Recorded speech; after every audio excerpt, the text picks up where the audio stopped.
Tajuk-tajuk utama berita malam ini. Waktu operasi pintu masuk Sarawak Brunei perlu dilanjutkan. Mesyuarat PAC Negeri Sarawak ke-56. Stadium Negeri Sarawak sedia hadapi Sukma ke-21.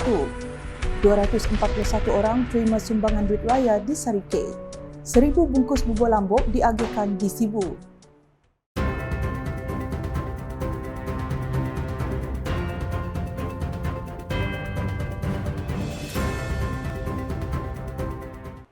Assalamualaikum dan salam Sarawak Maju Makmur bersama saya Lia Amira Anarigos. Kerajaan Sarawak akan terus berbincang dengan Kerajaan Brunei Darul Salam dalam melanjutkan lagi waktu penutupan pengoperasian di pintu masuk di sempadan Sarawak Brunei. Timbalan Premier Sarawak Datuk Amar Awang Tengah Ali Hassan berkata lanjutan masa operasi di pintu sempadan sehingga jam 12.30 malam dapat mengurangkan kesesakan di sempadan di antara dua tempat. Menurutnya, kini pintu masuk di antara Sarawak dan Brunei dibuka dari 6 pagi hingga 10 malam. Tambah beliau, ini menimbulkan kesukaran kepada orang ramai khususnya semasa musim perayaan dan cuti persekolahan. Beliau berkata demikian ketika berucap dalam lawatan kerjanya ke Kompleks Immigration, Kastam, Kuarantin dan Keselamatan ICQS Mengkalap Terusan pada Selasa. Datuk Amar Awang Tengah menambah perbincangan mengenai waktu operasi sempadan di Merapuk balik seperti biasa termasuk Sindumin iaitu kepada 12.30 malam telah dilakukan namun masih menunggu keputusan daripada pentadbiran Kerajaan Brunei. Mesyuarat Jawatankuasa Akaun Awam PAC Negeri Sarawak ke-56 baru-baru ini telah memfokuskan kepada laporan Ketua Audit Negara Negeri Sarawak tahun 2021 Siri 2 yang telah dibentang di Mesyuarat Dewan Undangan Negeri pada November 2023. Menurut pengerusi PAC Negeri Sarawak Razaili Gapur, terdapat beberapa kelemahan dalam pengurusan dan pelaksanaan projek berdasarkan semua isu yang dibangkitkan. Jelas beliau, ia setelah pihaknya memutuskan untuk mendapat penelitian secara terperinci daripada audit. Sehubungan itu, Razaili menegaskan sesetengah agensi agar membuat semakan semula sama ada dari sudut pentadbiran, kewangan atau prosedur operasinya. Beliau berkata demikian semasa mempengerusikan mesyuarat tersebut yang berlangsung selama 2 hari bermula 19 Mac lepas di Dewan Undangan Negeri Dun Sarawak.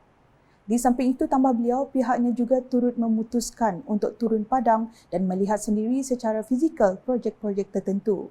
Inisiatif seumpamanya adalah untuk mengetahui dengan lebih lanjut dan mengambil maklum berhubung masalah maupun kelemahan berkenaan dengan projek sekaligus melihat langkah-langkah bagi mengatasi segala permasalahan yang berlaku.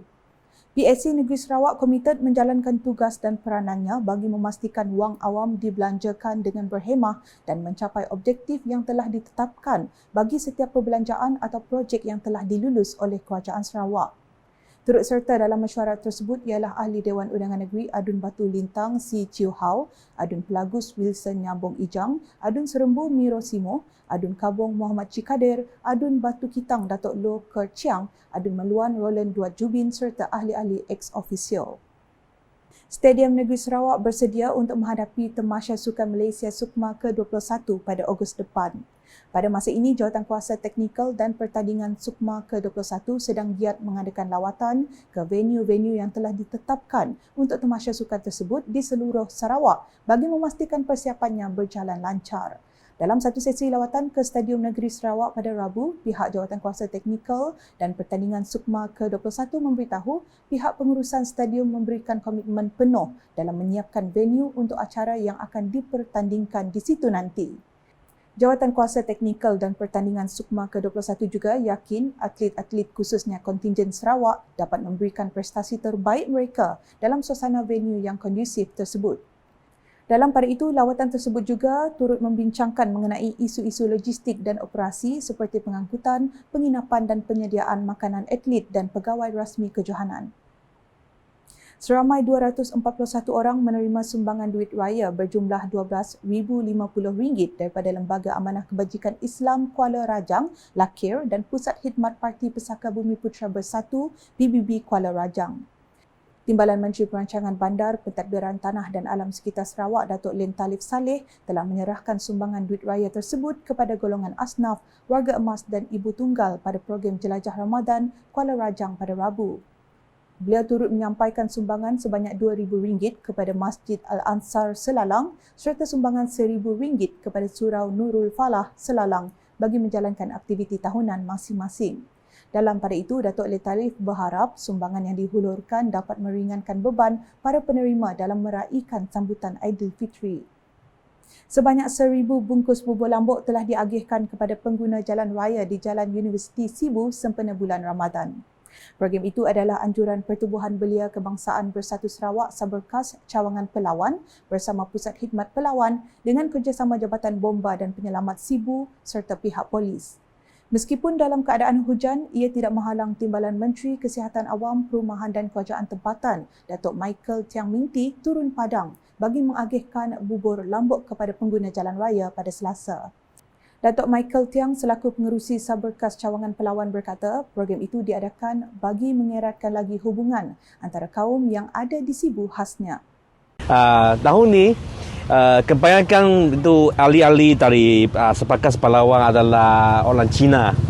Ini make this program even more meaningful, so that we can all races come together, ya, bersama-sama menyertai dalam program-program ini, especially those non-Muslim that can understand, they can participate in this program bubur lambuk by preparing the porridge and give it up to those passerby during the Ramadan month. I think this is very meaningful. All races come together, and I think this is a very meaningful. Saberkas Sarawak also been pushing very hard for this program.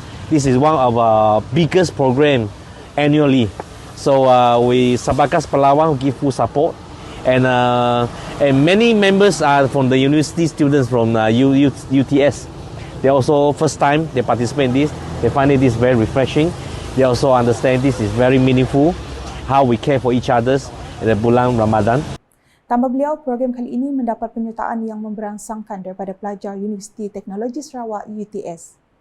Sekian edisi malam bersama saya Lia Amira. Sebelum mengakhiri buletin, sila like, share dan follow semua platform media sosial UKAS termasuk portal ukas.sarawak.gov.my dan UKAS channel di YouTube untuk perkembangan terkini berita dari Sarawak.